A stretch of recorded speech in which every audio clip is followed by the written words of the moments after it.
The wind had teeth, and it was chewing on the bones of the world. It came down from the northern ridges, a raw and hungry thing, stripping the last stubborn leaves from the skeletal aspens and hurling pellets of ice that stung the skin like thrown gravel. In the settlement of Providence, huddled in a crease of the unforgiving land, the wind found every crack in the unseasoned timber of the cabins, every gap in the chinking, whispering a constant sibilant threat of the deep winter to come. Smoke from the chimneys did not rise. It was ripped away horizontally, a tattered gray banner of defiance against a sky the color of a fresh bruise. This was not the gentle melancholy of autumn's end. This was a declaration of war by a season that had arrived too early, a brute kicking in the door weeks before it was due. Inside the Voss cabin, the air was a pocket of hard-won warmth, thick with the smell of stewed rabbit and drying herbs. 8-year-old Magnolia Voss, called Maggie by everyone but the census-taker, sat on the floor, her small fingers tracing the looping patterns of the frost that had bloomed across the single glass pane of the window.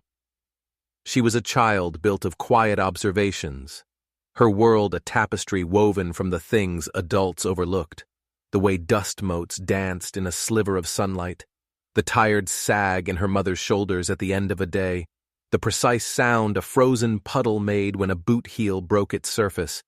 Her silence was not vacancy, but absorption. Today, she was absorbed by the cold. She could feel its pressure on the other side of the glass, a living entity wanting in. "Maggie, move away from the window. You'll catch your death," Clementine Voss said, her voice a low hum of perpetual motion. She did not look up from the worn wool coat she was mending, her needle dipping and rising with a practiced rhythmic efficiency. Clementine was a woman carved from the same pragmatic timber as their cabin. Her hands, chapped and calloused, were rarely still. They patched, kneaded, scrubbed, and built, translating her fierce love into a language of survival. Pride was a luxury, but she was proud of her daughter's sturdy health, proud of the tight roof over their heads, proud of the fact that they owed no one. Fear was the currency of this life, and she managed her account with grim diligence. Maggie pulled her hand back from the glass, the cold a phantom touch on her fingertips. She looked at her own coat, hanging on a peg by the door. It was a good coat, dark blue wool, its buttons mismatched, because the original ones had been lost to the boisterous life of an 8-year-old. Her mother had made it 2 years ago, sizing it up with the hope that it would last 3 winters. This was its third. The elbows were patched with a darker blue felt, and the hem was a little high, but it was thick, and it was hers, a wearable hug against the world's inclemency. She thought of its warmth, the familiar scent of wood smoke and her mother's hands trapped in its fibers. "Can I go to Henrik's? Mama, please? Martha said she'd have the new reader for me." Clementine bit the thread with her teeth, her eyes finally lifting to scan her daughter. "And why can't Martha bring it to the schoolhouse tomorrow?" "She said I could have it today. She said the story is about a ship lost in the ice." The ice. It was everywhere. Clementine sighed, a sound like logs settling in a hearth. The walk was short, just down the settlement's single muddy artery of a street. It was the principle. Unnecessary exposure was an unnecessary risk. But she also saw the hunger for the story in Maggie's wide gray eyes, and that was a hunger she understood. "Fine," she conceded, "but you bundle up, all the way, scarf, mittens, and you pull that hat down over your ears. Do not dawdle. Straight there, straight back. Is that understood?" "Yes, Mama." The words were a quick, grateful puff. Moments later, Maggie was encased in her winter armor. The blue coat was buttoned to her chin, a scratchy woolen scarf was wrapped twice around her neck, and a knitted cap was pulled low on her brow. She felt like a tightly packed parcel, warm and secure. The blast of wind that greeted her as she opened the door was a physical blow, stealing her breath and making her stagger. It was worse than she'd imagined from inside. The world was a maelstrom of brown dust and gray sky. She bent her head and pushed into it, a small, determined figure moving through a hostile landscape. The street was mostly deserted. The few settlers she saw were hunched figures, hurrying from the livery to the smithy, their faces hidden in collars, their bodies angled against the gale. They were islands of grim purpose, their gazes fixed on their destinations, blind to everything else. This was the way of things. In a place where survival demanded a narrow focus, peripheral vision was the first thing to go. Henrik's Mercantile was the settlement's hub, a long, low building that smelled of coffee beans, cured leather, and the sour tang of its proprietor's disposition. As Maggie approached, her eyes were drawn to a figure huddled against the rough-hewn exterior wall, tucked into the slight recess of the porch overhang. It was a man, an old man, sitting on the frozen ground with his back against the planks. He was native, from one of the tribes that kept to the hills, his face a beautiful, heartbreaking map of deep lines and sun-weathered skin. His hair, long and silver-white, was whipped across his face by the wind, but it wasn't his face or his hair that held Maggie's attention. It was his shivering. It was not a tremble. It was a violent, deep-seated shudder that seemed to rack his entire frame, a desperate, failing battle against the cold that was seeping into his bones. He wore only a thin, worn tunic of buckskin, clothing made for a different season, a different world. He had drawn his knees up to his chest, his arms wrapped around them, but it was a futile gesture. He was being consumed by the cold, right there in plain sight. A couple bustled out of the Mercantile, their arms full of provisions. They glanced at the man, a flicker of annoyance or indifference in their eyes, and then hurried on their way, heads down. The blacksmith, a mountain of a man named Elias, strode past, his face grim, giving the shivering figure a wide berth, as if the cold were a contagion.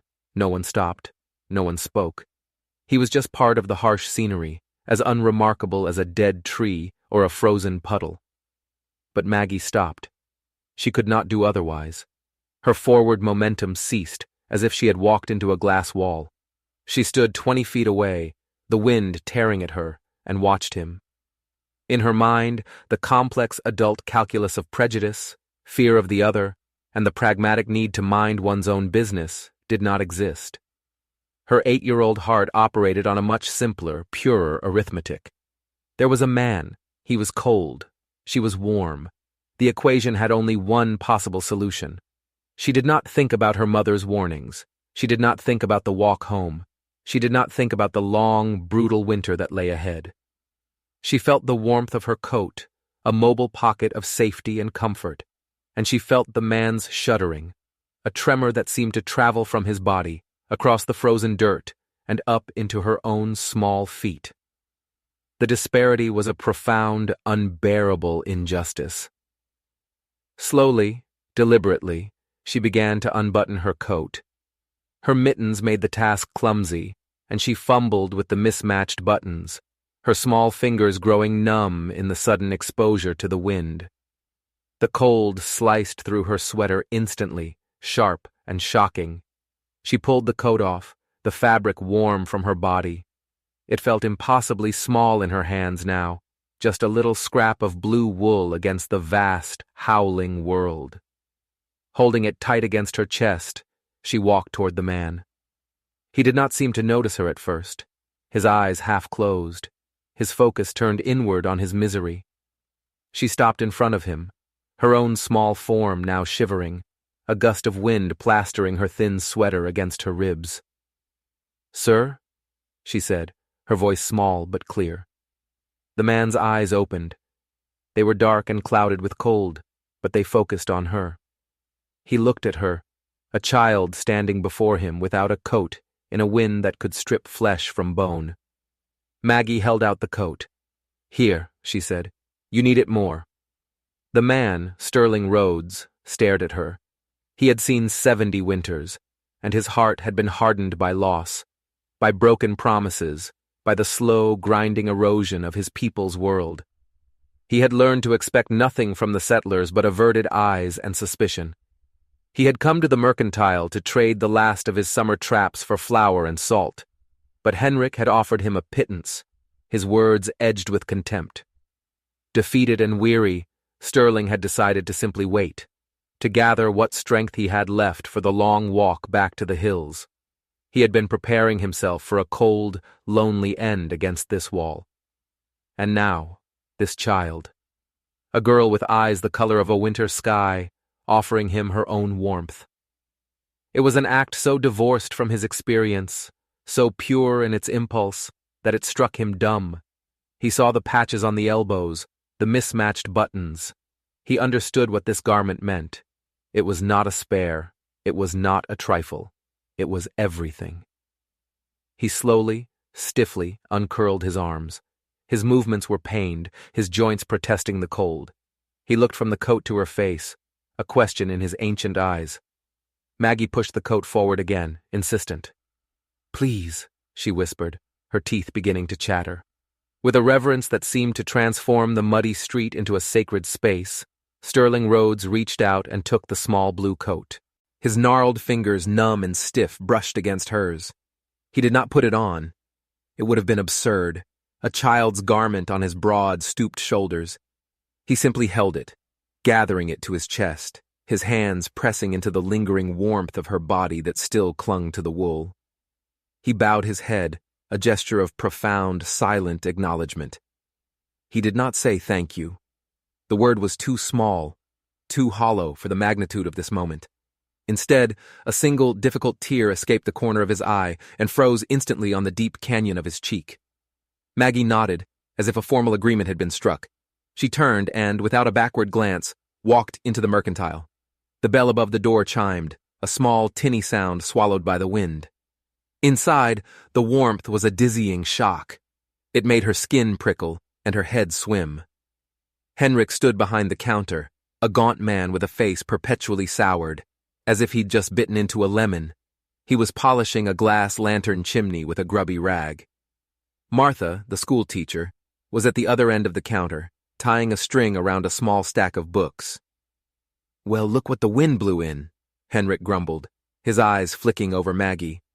"And without a coat. Your mother has more sense than that, or so I thought." Martha turned, her face usually wreathed in a gentle smile, etched with concern. "Maggie, child, where is your coat? You'll freeze solid." Maggie walked to the counter, her small body still trembling. "I gave it away," she said simply. Henrik stopped polishing and stared at her, his mouth agape. "You what? Don't talk nonsense. I gave it to the man outside," Maggie repeated, pointing a thumb toward the door. "He was cold." Martha's expression shifted from concern to a kind of stunned wonder. She looked from Maggie to the door and back again. She knew the man. Everyone knew the old man who sometimes came down from the hills, a silent, dignified ghost from another time. She had seen the way people ignored him, the subtle and not-so-subtle acts of dismissal. Henrik let out a short, barking laugh. It was a cruel, dismissive sound. "You gave your coat to that Indian? Child, have you lost your mind? Your mother will skin you alive. That coat is worth more than he is." He shook his head, a smirk twisting his lips. "A fool and her warmth are soon parted." The cruelty of his words washed over Maggie, but they didn't stick. They were adult words, tangled and ugly. They had nothing to do with the simple truth of the man's shivering. Martha, however, stepped forward, her hand coming to rest on Maggie's shoulder. "Hush, Henrik," she said, her voice sharp. She knelt down, bringing her eyes level with Maggie's. "That was a very kind thing to do, Maggie. A very brave thing." "He was just so cold," Maggie whispered, the last of her adrenaline fading, leaving her feeling small and shaky. "I know," Martha said softly. She glanced at Henrik, whose face was a mask of cynical disapproval. "Here is your reader," she said to Maggie, handing her the book. "You run straight home now. Don't you stop for anything. Go on." Maggie clutched the book, its sharp corners digging into her palm. She nodded and turned, heading back toward the door and the waiting wind. As she left, she heard Henrik's voice, low and dripping with scorn. "Fills her head with stories and her heart with nonsense. That's what you get. Now the girl will catch pneumonia for a beggar who'd likely trade that coat for a bottle of whiskey before he's a mile out of town. The words were meant to sting, but Maggie was already gone, pushing back out into the fury of the day. The man was no longer by the wall. He was gone. In his place on the frozen ground was a single, perfect hawk feather, weighted down by a small, smooth river stone. A marker, a reply. Maggie didn't know what it meant, but she felt its significance. She picked it up, her fingers closing around the stone's impossible coldness and the feather's delicate strength, and ran. She ran with the wind at her back now, pushing her, her thin sweater offering no protection at all. The cold was no longer just a threat. It was a physical pain, 100 icy needles piercing her skin. But deep inside, beneath the shivering, a different kind of warmth was spreading, the quiet, unshakable certainty of a thing done right. She had the book, she had the feather, and she was running home. The cabin door burst open, admitting a swirl of frigid air and a shivering, breathless Maggie. Clementine looked up, her heart lurching in her chest at the sight of her daughter, coatless, her face pale and her lips tinged with blue. "Magnolia!" The name was a crack of thunder in the small room. "Where in God's name is your coat?" Maggie held up the book and the feather, her small hand trembling. "I gave it away, Mama." Clementine's world, a carefully constructed fortress of practicality and preparedness, seemed to tilt on its axis. She crossed the room in 3 long strides, her hands grabbing Maggie's shoulders, feeling the deep, alarming chill through the thin wool of her sweater. Gave it away? To who? Why? The questions tumbled out, a cascade of fear and disbelief. "To the old man," Maggie said, her teeth chattering too hard to form the words properly. "He was shivering. He needed it." The simple, unadorned truth of it stopped Clementine cold.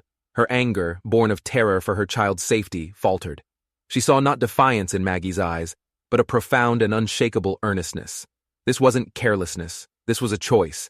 A terrible, reckless, inexplicably pure choice. Clementine's pragmatism warred with a sudden, fierce surge of pride that was so intense it almost frightened her. She quickly stripped off Maggie's wet mittens and hat, her hands chafing her daughter's icy skin. She wrapped Maggie in the thickest quilt from the bed, sat her by the fire, and ladled a steaming mug of broth into her hands. Only when Maggie's shivering began to subside did Clementine's own breathing return to normal. She sat opposite her daughter, the silence in the cabin thick and heavy, broken only by the crackle of the fire and the howling of the wind outside. She looked at the small blue coat in her mind's eye. She remembered every stitch, the hours spent turning coarse wool into a shield for her daughter. The cost of a new one was not a trivial matter. It meant less food, less lamp oil, or taking on extra mending from the settlement for pennies, her fingers working late into the night by candlelight. The fear was real, a cold knot in her stomach. Yet, when she looked at Maggie, wrapped in the quilt, her face slowly regaining its color, she saw the ghost of the woman she hoped her daughter would become, someone whose compassion was stronger than her fear. The pride and the terror wrestled within her, a silent, exhausting battle. The story, as stories do in a place so small, traveled faster than the wind. It started at the mercantile, a seed of scorn planted by Henrik. "Gave her only coat to a wandering Indian," he told anyone who would listen, shaking his head with performative disbelief. "The Voss woman must be letting the girl run wild. No discipline. Come the first real snow, they'll be begging for charity. You mark my words." His version was a tale of foolishness, of poor parenting, of a dangerous sentimentality that had no place on the frontier. For some, his words resonated. They saw the act as a breach of an unspoken code. You look after your own. The world was hard enough without giving away what little you had to an outsider, especially one from a people viewed with a mixture of fear, resentment, and suspicion. They saw Clementine's silent struggle not as quiet pride, but as weakness. They whispered in the church pews and over their fences, their words chipping away at the fragile bonds of community. But there was another version of the story, one that began with Martha. She told it to the other women, her voice filled not with scorn, but with a quiet awe. An 8-year-old child, she would say, saw a man suffering and didn't hesitate. She didn't see a stranger, she saw a human being. When did we forget how to do that? Her telling was a parable, a quiet challenge to the hardened hearts of the settlement. It found fertile ground in some. The blacksmith's wife left a small basket of late-season apples on the Voss's doorstep. The gruff sawbones, Dr. Miller, stopped Clementine on the street and, clearing his throat, gruffly stated that if Maggie so much as sneezed, she was to be brought to him immediately, no charge.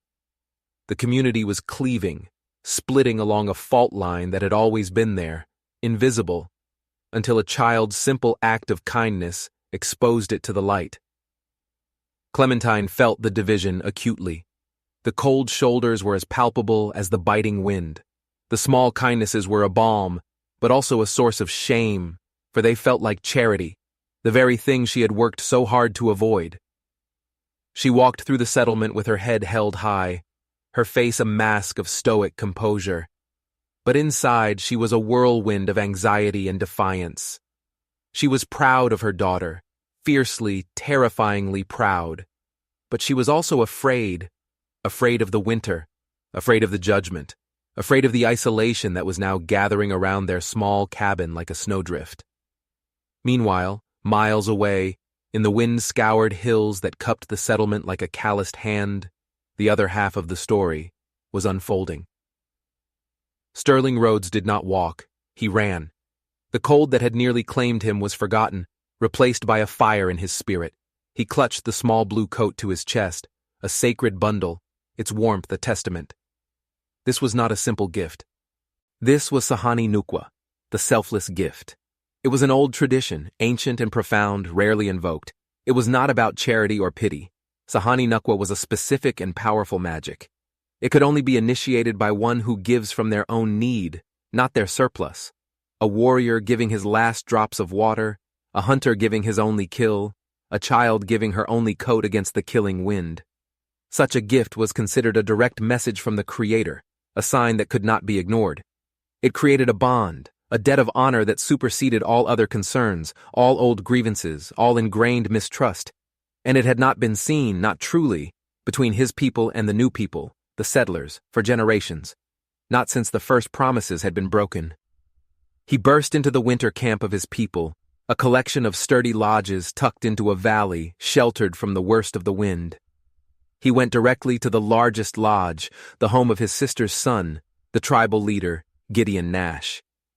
Gideon was a man in the prime of his life, his authority resting not on brute force, but on a deep, quiet wisdom that seemed to emanate from him.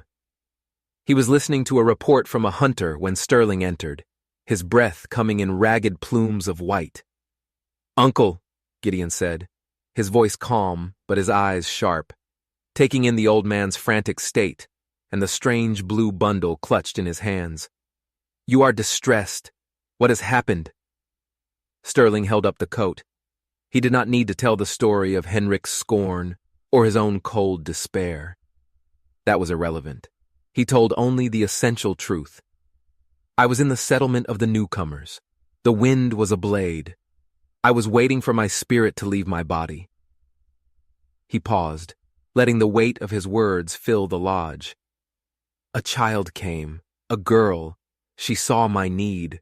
She took the warmth from her own body and gave it to me." He unfolded the small coat, holding it up for Gideon to see. "She gave me her only shield against the winter. She asked for nothing." "Sahani Nukwa," he said, the words both a whisper and a proclamation. A profound silence fell over the lodge. The hunter's report was forgotten.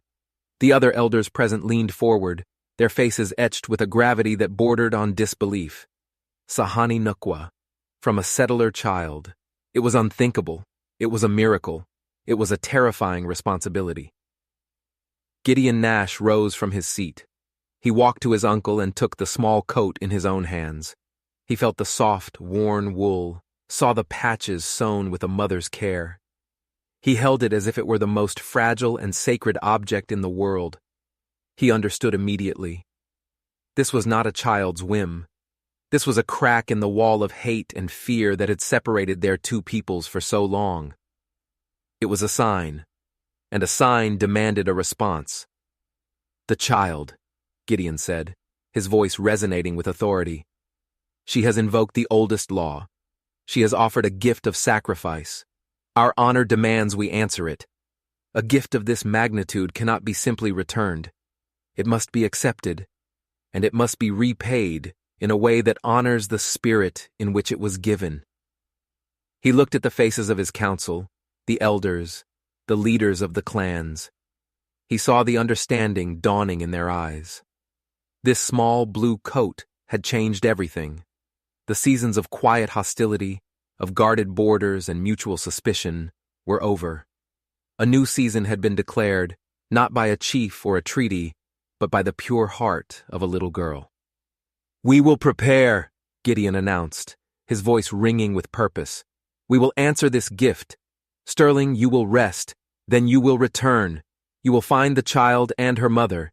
You will invite them to come to us, not as outsiders, but as honored guests. They will be brought here, under our protection, to receive our answer." For 3 days, the settlement of Providence simmered in its own stew of rumor and judgment. Maggie was kept indoors, Clementine watching her like a hawk, measuring her breaths for any sign of a cough, feeling her forehead for any hint of fever. The world outside their cabin felt distant and hostile. The small acts of kindness continued. A loaf of fresh bread left on the stoop, a bundle of kindling, but so did the cold stares. Clementine existed in a state of suspended animation, waiting for the other shoe to drop, for Maggie to fall ill, or for their meager savings to run out. The pride she felt in her daughter was a secret, a fragile flame she guarded in the storm of her own anxiety. On the 4th day, he returned. Maggie saw him first, from her post at the window, a lone figure, walking not with the defeated shuffle of a man succumbing to the cold, but with the steady, purposeful stride of an emissary. It was Sterling Rhodes. He was not wearing the thin tunic from before, but was wrapped in a thick, heavy buffalo robe that spoke of warmth and dignity. He walked straight to their cabin, ignoring the curtain twitching and the suspicious gazes from the other settlers who had noticed his approach. He stopped before their door and waited. He did not knock. Clementine's heart hammered against her ribs. She looked at Maggie, whose face was pressed against the glass, her expression one of simple recognition, not fear. This is it, Clementine thought. This is the reckoning. She smoothed her apron, took a deep, steadying breath, and opened the door. Sterling Rhodes stood before her, his face unreadable but his eyes clear and direct. He was not the shivering, desperate man from the mercantile porch. He was a man of stature, of presence. He inclined his head slightly, a gesture of respect. "I seek the child Magnolia and her mother, Clementine Voss," he said. His voice was deeper than she expected, calm and formal. "I am Clementine Voss. This is my daughter," she said, her hand resting protectively on Maggie's shoulder. She kept her own voice even, betraying none of the terror churning in her gut. Sterling's gaze fell upon Maggie, and for a moment, the stern formality of his expression softened into something akin to reverence. He then looked back to Clementine. "The gift from your daughter was received," he said. "It was a gift of great honor. My people do not take such an honor lightly. My leader, Gideon Nash, has sent me. He invites you and the child to our camp. He wishes to answer the gift in the way of our people." The words hung in the frigid air between them. An invitation, not a threat, not a demand for something more, but an invitation. Clementine stared at him, trying to parse the meaning. Go with him? Into the hills? Into the heart of the world she had been taught to fear? The idea was madness. Every instinct for self-preservation screamed at her to refuse, to bolt the door and hide. She could feel the eyes of the settlement on her back, could almost hear Henrik's sneering "told you so." To accept would be to step off a cliff, to deliberately walk away from the harsh but known world of Providence and into a complete unknown. Why? The word escaped her lips before she could stop it, small and raw. Sterling's gaze was unwavering. Because a gift of sacrifice must be met with a gift of respect. To refuse our invitation would be to say her gift meant nothing. It would be a great dishonor to your daughter, and to us. He paused, his eyes holding hers. We offer you our solemn oath of safe passage and protection. No harm will come to you or the child. You have my word. You have the word of Gideon Nash. This was the moment, the turning point. Clementine's life had been a series of practical, earthbound decisions. This was something else entirely. This was a choice of faith, not faith in God, but faith in the word of a man she did not know, from a people she had been raised to distrust. She looked down at Maggie, who was looking up at Sterling not with fear, but with a kind of quiet curiosity. Her daughter had acted from a place of pure empathy, without calculation or cynicism. Could she, the mother, do any less? Could she honor her daughter's purity by responding with fear and suspicion? Could she let Henrik's worldview be the one that defined their lives? The fear was a physical thing, a cold hand squeezing her heart. But beneath it, the secret flame of pride flickered and grew. Her daughter had built a bridge with a single, selfless act. Clementine realized, with a sudden, terrifying clarity, that she was being asked to be the first to walk across it. When? She asked, her voice barely a whisper, but it was the whisper of acceptance. A flicker of profound relief crossed Sterling's face. We will leave at dawn tomorrow. I will come for you. He bowed his head once more, turned, and walked away, his buffalo robe sweeping behind him like the cloak of a king. Clementine closed the door, her hand trembling as she slid the bolt. She leaned her forehead against the rough wood, her eyes closed. She had just committed them to an unknown path, defying the judgment of her town and placing her and her daughter's lives in the hands of strangers. The anxious uncertainty was a storm inside her, but for the first time in days, it was mixed with a strange and powerful sense of rightness, a feeling of pride, not just in her daughter, but in herself. They would walk across the bridge, together. The dawn broke thin and reluctant, a smear of gray light against the eastern hills. True to his word, as the first light touched the frosted rooftops of Providence, Sterling Rhodes appeared. He was not alone. Behind him stood two younger men, silent and watchful, and with them 2 sturdy ponies. One was for Clementine, the other, smaller and gentler, was for Maggie. There was no saddle on Maggie's pony, only a thick stack of soft, warm blankets. The departure was a spectacle. Windows were filled with faces. A small crowd gathered near the livery, their expressions a mixture of morbid curiosity, stern disapproval, and a few, like Martha, quiet concern. Henrik stood on the porch of his mercantile, arms crossed, a smug, contemptuous look on his face, as if watching a fool march to a predetermined doom. Clementine felt their gazes like a physical weight. She lifted Maggie onto the small pony, her hands fussing with the blankets, arranging them around her daughter for warmth. It was an act of mothering, but it was also an act of defiance. She would not let them see her fear. She mounted her own pony with a practiced motion, her back straight, her chin high. She did not look at the crowd. She looked only at Sterling, who nodded once, a silent signal, and then turned his own horse towards the hills. The journey was a passage from one world to another. They left the muddy, rutted street of the settlement behind, and with it, the rigid lines and sharp angles of the cabins. The landscape opened up, vast and wild. The wind was still sharp, but here in the open, it seemed cleaner, less malevolent. They rode through stands of pine and skeletal aspen, their ponies' hooves crunching softly on the frozen ground. Sterling led the way, the 2 younger men flanking them, their presence not a threat, but a shield. They did not speak, but their watchfulness was a comforting language. Clementine's anxiety began to slowly recede, replaced by a growing sense of awe. The hills she had only ever seen as a hostile, distant barrier were revealing themselves to be beautiful, possessed of a stark and solemn grandeur. She watched Maggie, who rode not with fear, but with a quiet wonder, her eyes wide as she took in the flight of a hawk, the tracks of a deer in a patch of snow, the way the sunlight caught the ice on the pine needles. The child was at home here, in a way Clementine had never allowed herself to be. After a few hours of steady climbing, they crested a ridge, and Sterling stopped. Below them, nestled in a valley carved by an ancient river, was the tribe's winter camp. It was nothing like the chaotic, slapped-together feel of Providence. The lodges, sturdy structures of hide and timber, were arranged in a great circle, a living, breathing shape that seemed to be in conversation with the land around it. Smoke rose from a central fire, and the air carried the scent of cedar and roasting meat. The sounds were different, too, not the clang of a blacksmith's hammer, but the rhythmic beat of a distant drum, the laughter of children, the barking of dogs.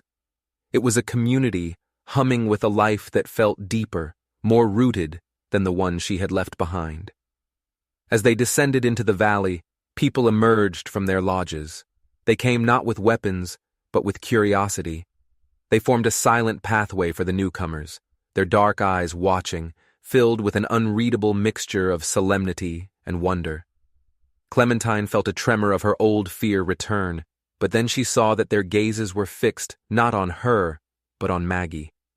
They looked at the small, coatless child on the pony, and their faces were not hostile. They were soft, with a kind of communal recognition. This was the child of the Sahani Nukwa. Sterling led them to the center of the great circle, where the largest lodge stood. Gideon Nash emerged to greet them. He was taller than Clementine had imagined, a man whose presence filled the space around him. He radiated a calm, profound authority that was nothing like the blustering power of the men who ran Providence. He approached and offered a hand not to Clementine, but to Maggie, to help her down from her pony. "Welcome, little sister," he said, his voice a low rumble. He looked at Clementine. "And welcome to you, mother of a generous heart. We are honored by your presence. Please, come inside. You will be warm and you will eat." The air inside Gideon's lodge was warm and thick with the smell of wood smoke and sage. The interior was spacious, firelight dancing on a circle of faces, elders, men and women, their expressions serious and intent. Clementine and Maggie were given seats of honor on thick, soft furs near the fire. They were offered bowls of a rich, savory stew and warm, flat bread. They ate in silence, the quiet observation of the others a heavy but not unkind pressure. When they were finished, Gideon Nash rose to speak. The low murmur of conversation in the lodge ceased instantly. "We are gathered," he began, his voice filling the warm space, "to witness an answer. The world has grown hard. The trust between our peoples was broken long ago, and the ice of that broken trust has grown thick. We had forgotten that it could ever thaw." His eyes found Maggie, who sat small and straight, watching him with rapt attention. Then a sign was given. A child with no memory of the old wounds saw only a man's need. With her own hands she broke the ice. She performed Sahani Nukwa, the selfless gift. She gave her only warmth, her only shield. He turned to an elderly woman who sat beside him. The woman held a bundle wrapped in white deerskin. With great care she unwrapped it. Inside was a coat. But it was unlike any coat Clementine had ever seen. It was made of the softest, whitest doeskin, creamy and supple. It was exquisitely decorated with intricate quill work, patterns of suns and eagles and rivers woven in vibrant colors. The fringe was hung with small, polished stones that chimed softly with movement. It was not merely a piece of clothing, it was a work of art, a sacred object, a repository of history and skill. Gideon took the coat. He walked to where Maggie sat and knelt before her, holding it out. "A gift of sacrifice must be answered with a gift of protection," he said, his voice softening. "Little sister, your act has made you one of us. You are a child of our tribe now. This coat is your new shield. It carries the prayers of our mothers and the strength of our warriors. While you wear it, you will never be cold, and you will never be alone. Our people will be your people. Our protection will be your protection for all the days of your life. He helped Maggie slip her arms into the sleeves. It was a perfect fit. The soft doe skin settled around her small shoulders, the weight of it both comforting and significant. She looked down at the beautiful patterns, her small fingers tracing the quill work. The air in the lodge vibrated with a low, humming chant that rose from the elders, a sound that seemed to come from the very earth beneath them. It was a song of acceptance, of binding, of a promise being forged in firelight and ceremony. Clementine watched, tears streaming down her face, unchecked. The overwhelming awe of the moment washed away every last vestige of her fear, every scrap of her cynical, pragmatic doubt. She was witnessing not a trade, but a transformation. Her daughter's simple act had been received, understood, and elevated into something legendary, something spiritual. In this lodge, surrounded by the solemn faces of the tribe, Maggie was not the foolish girl from Henrik's story. She was a hero, a peacemaker, a sacred child. The anxious uncertainty that had plagued Clementine for days was replaced by a profound, solemn recognition of the honor being bestowed upon them. An honor so great it made her shiver, not from cold, but from the sheer emotional weight of it. She was no longer just the mother of Maggie Voss from Providence. She was the mother of a child adopted by a nation. The tribe gave them a lodge of their own for the night. It was warm and comfortable, and Clementine and Maggie slept a deep, dreamless sleep, wrapped in the safety of their new, unspoken treaty. The next morning, as the sun rose, the camp was already stirring with a different kind of energy, a purposeful, public energy. Gideon Nash came to their lodge. "Today," he said to Clementine, "the answer to the gift is completed. Today, we take the answer back to your people." Clementine's blood ran cold. "What do you mean?" "A private honor is only half the story," Gideon explained patiently. "A peace between two peoples must be declared for all to see. Your settlement must understand what has happened here. They must see that this was not an act of charity to be forgotten, but the foundation of a new path. They will not fear us today." The journey back to Providence was a reversal of the one before. It was not a small party of 3, but a long, solemn procession. Gideon Nash led the way, with Maggie, resplendent in her new white coat, riding a pony beside him. Clementine followed close behind. Behind them walked Sterling Rhodes and the elders of the council, and behind them, a contingent of 50 of the tribe's strongest men and women. They were not painted for war. They carried no rifles, but their presence was an undeniable statement of power and purpose. As they crested the ridge overlooking the settlement, Clementine's heart was in her throat.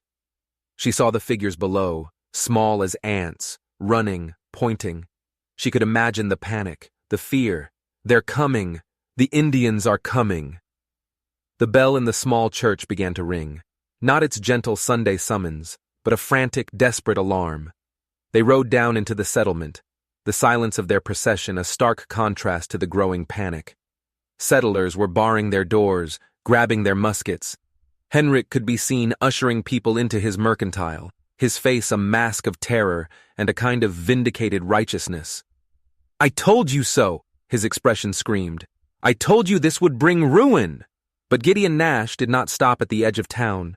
He rode calmly, inexorably, into the center of the settlement, stopping before the small, rough-hewn building that served as the town hall. The ringing of the alarm bell faltered and then stopped, replaced by a tense, frightened silence. Doors creaked open, faces peered out. The men with muskets stood in a ragged, nervous line, unsure of what to do. They had expected a war party, a screaming horde.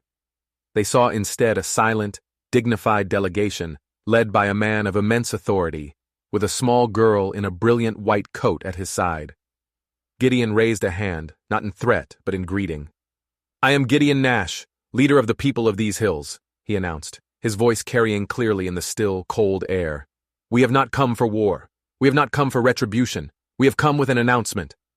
All eyes were on him. The fear in the air was so thick it was almost visible, a shimmering haze of distrust. "A few days ago," Gideon continued, his gaze sweeping over the assembled settlers, "a great law was invoked, a law of honor that is older than these cabins, older than the memory of any man standing here. An act of Sahani Nukwa, the selfless gift, was performed by a child of your community." He gestured to Maggie. She sat on her pony, small and serene in her magnificent coat, a stark contrast to the grimy, fearful world around her. This child, Magnolia Voss, saw one of our elders suffering, and she gave him her only protection against the cold. She gave from her own need, without hesitation and without price. Such an act cannot be ignored. It is a sign from the Creator that the time for fear is over. A murmur went through the crowd of settlers. They looked from Gideon to Maggie, and then to a pale but resolute Clementine. They saw Martha, the schoolteacher, step out from the crowd, her face filled with a dawning, hopeful understanding.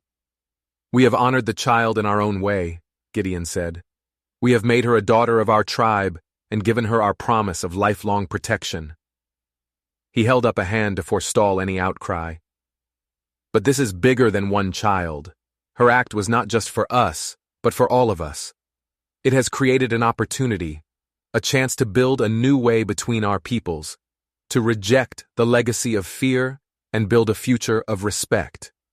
From the back of the procession, Sterling Rhodes stepped forward. He carried a long staff of polished cedar. It was intricately carved with symbols: a hawk, a child's hand, a coat, and at its top, tied with strips of white doe skin, was the single hawk feather that Maggie had found on the mercantile porch. "We declare the beginning of a new tradition," Gideon announced, his voice ringing with the weight of a proclamation. "This will be the generous heart staff. Each year, at the first bite of winter, we will hold a ceremony, a generous heart ceremony together. We will feast not as strangers, but as neighbors, and we will retell this story to remind our children and ourselves that a single act of pure, selfless generosity has the power to bridge any divide." He took the staff from Sterling and held it out, not to any one person, but towards the town hall, towards the concept of their leadership. "We entrust this staff to your community as a symbol of this new peace. Keep it safe, honor its meaning, and we will do the same." The silence that followed was different. It was not the silence of fear, but the silence of shock, of profound, world-altering surprise. The settlers looked at the staff, at the solemn faces of the tribal elders, at the small girl who was the catalyst for it all. The narrative of fear and suspicion, so carefully constructed over years, had been shattered in a single morning. This was not an invasion. It was an offering, a peace treaty written not in ink, but in an act of kindness. Slowly, hesitantly, the settlement's mayor, a portly, nervous man named Abernathy, stepped forward. He looked at the staff, then at Gideon, his face a jumble of confusion and dawning awe. He reached out with trembling hands and accepted the generous heart staff. The act was clumsy, uncertain, but it was an acceptance, a beginning. A new kind of peace, fragile but real, began to settle over the two communities. The formal declaration had broken the spell of ingrained hostility. In the days that followed, the change was palpable. The tribal members did not retreat immediately back to the hills. They lingered, and for the first time, the settlers did not retreat into their homes. Tentative conversations were struck up. A woman from the settlement offered a tribal mother a warm drink. A tribal hunter showed a settler boy how to read animal tracks at the edge of the woods. They mingled with a genuine, hesitant curiosity, two groups of people discovering the shared humanity that had been obscured for so long by a fog of fear. The generous heart staff was placed in a position of honor inside the town hall, a constant silent reminder of the promise that had been made. A few days later, as the first light snow began to fall soft and quiet, Sterling Rhodes came one last time to the Voss cabin. Clementine opened the door to find him standing there, a small, familiar bundle in his hands. It was Maggie's original coat, the small, patched blue one. It had been cleaned and carefully folded. "The gift was answered," Sterling said simply. "The honor was fulfilled. This is no longer just a coat. It is now a relic. It is the memory of the first act. It belongs with the one who gave it." He placed the coat in Clementine's hands. It felt different now, imbued with the weight of the story it had started. It was no longer just a symbol of her own labor and fear, but a symbol of her daughter's profound impact on the world. "Thank you," she whispered, the words finally feeling adequate. He smiled, a rare and beautiful thing that crinkled the map of his face. "No," he said. "Thank you."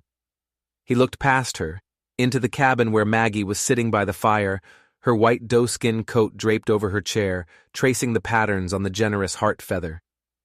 He nodded once, a final gesture of respect, and was gone. Clementine closed the door and walked over to her daughter. She knelt down and held out the small blue coat. Maggie looked up, her gray eyes calm and knowing. She took the coat from her mother, her small hands smoothing the patched elbows, her fingers tracing the mismatched buttons. She held it to her chest, this simple, humble object that had started everything. She was only 8 years old, and she could not have articulated the complex web of history, politics, and emotion that she had untangled. But as she held the small coat, she could feel it. She could feel the echo. It was a quiet vibration in the air, in the floorboards of the cabin, in her own heart. It was the feeling of the harsh winter wind outside, and the deep, unshakable warmth within. It was the solemn weight of the new white coat and the familiar comfort of the old blue one.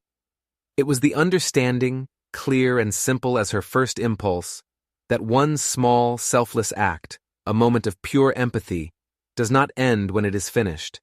It ripples outward, forever changing the shape of the future, forging a hard-earned peace, building a home where there had only been a frontier. And she, Magnolia Voss, had laid the first stone.